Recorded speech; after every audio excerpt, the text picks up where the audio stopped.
Hi, and welcome back to Get Fit Guy. This is Kevin Dunn. This week, I'm going to start with a modus ponens that I made for you to illustrate to today's argument. A modus ponens being a way in propositional logic that we can infer an argument.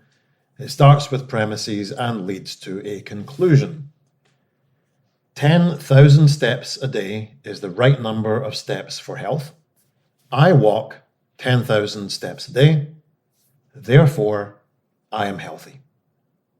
Now, as far as an argument goes, this is actually how most people operate.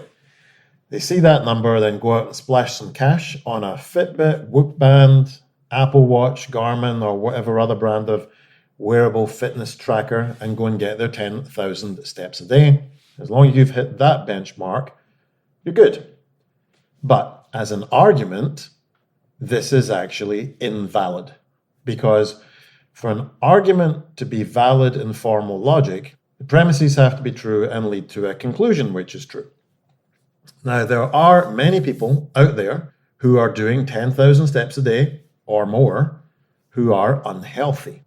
So that means we have a false conclusion. So one of the premises is false.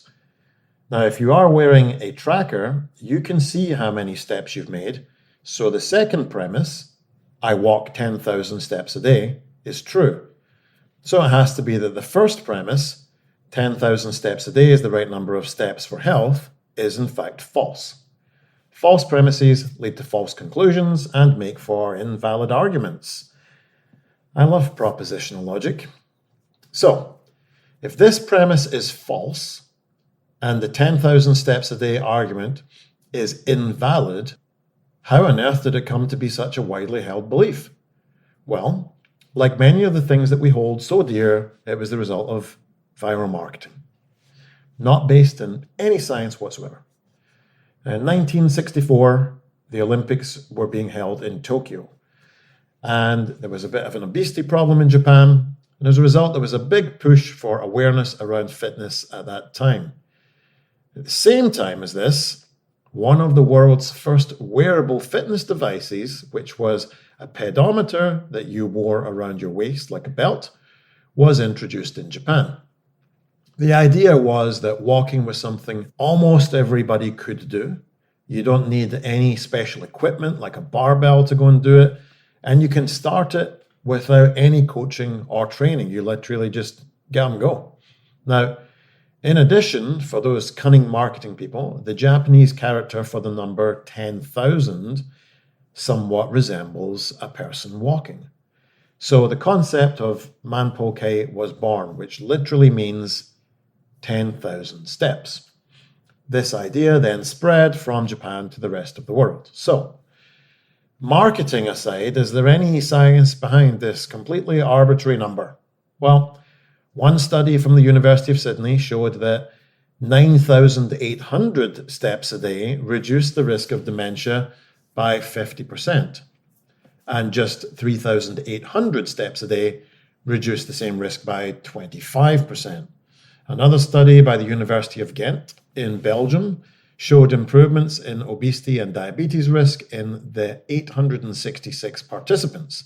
However, a follow-up study, only half of the participants were still actively walking, and of those participants, the average step count had fallen to just 4,000 steps a day.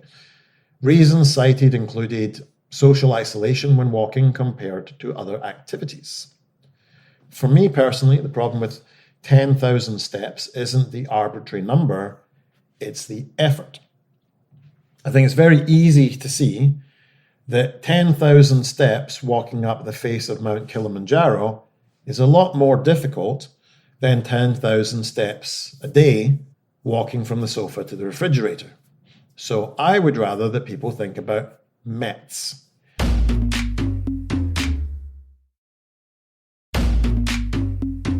A MET, or MET, it stands for the metabolic equivalent of task. And the baseline, 1 MET, is when you're at total rest. So sitting and reading a book might be 1.3 METs, and jumping rope, 11 METs.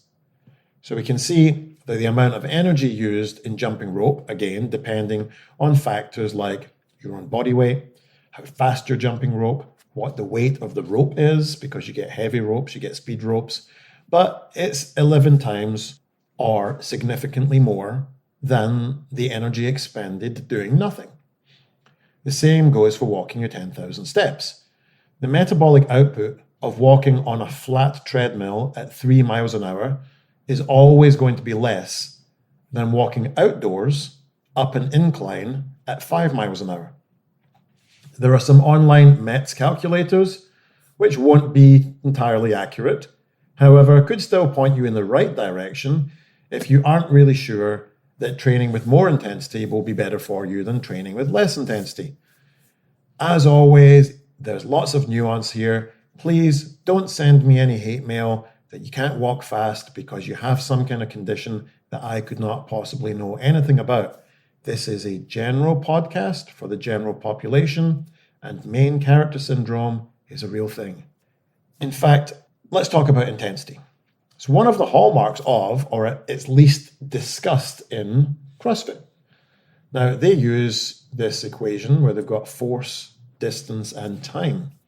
And it's fairly inarguable that if you move a larger load, so you use more force, across a larger distance in less time, then you've worked harder than if you moved a smaller load, less distance, more slowly. So, is 10,000 steps a day a good measure of anything? Well, maybe. If you're currently completely sedentary and walking is an easy way for you to get active without having to purchase a gym membership, hire a trainer, and so on, then you should absolutely go for it. In fact, don't even try 10,000 steps to begin with. It will probably be too many if you're sedentary right now. Start small, increase the distance, then do the same distance and do it faster. But bear in mind the SAID principle, specific adaptation to imposed demand. At some point, you'll get used to your 10,000 steps and will have maxed out the pace that you can do it in. And then what? You're going to do 11,000 steps a day? Also, bear in mind that the human body was designed or evolved, depending on your theory of creation, to move in different ways. You can push, you can pull, bend, squat, jump, cartwheel, pirouette, carry things, swing from a branch.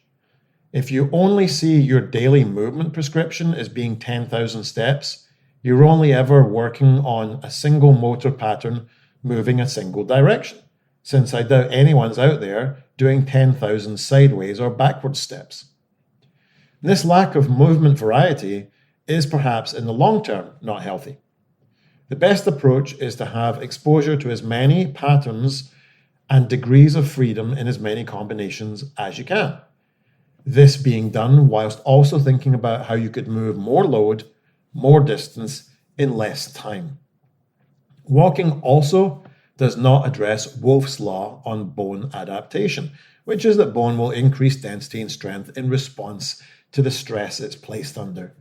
There's no stress loading in walking, unless you choose to carry a load with you, and there is very little impact. So it's a poor choice for addressing osteopenia or age-related loss of bone mineral density. Because there's no element of tension, it doesn't address sarcopenia at all, sarcopenia being loss of muscle mass. Have a look at some pictures of long-distance walking athletes. They're not exactly dripping with muscle mass. This is a side effect of long-distance aerobic effort being somewhat catabolic, but also the fact that it simply doesn't place your muscles under enough load to force any kind of hypertrophic adaptation. It's just an adaptation that makes them grow larger. This is certainly going to be a problem for aging populations. So, as always, the message is to think about and unpack what it is you're doing and the reasons why. 10,000 steps a day certainly has no base in science. It was a marketing exercise from the 1964 Olympics, and there are better choices for your health. Although, if you are currently sedentary, getting up and aiming to walk a certain number of steps a day will definitely be better than doing nothing. If you have a question or just want to say hi, email me at getfitguy@quickanddirtytips.com and you too can be featured on the show. Don't forget to share the podcast with your friends.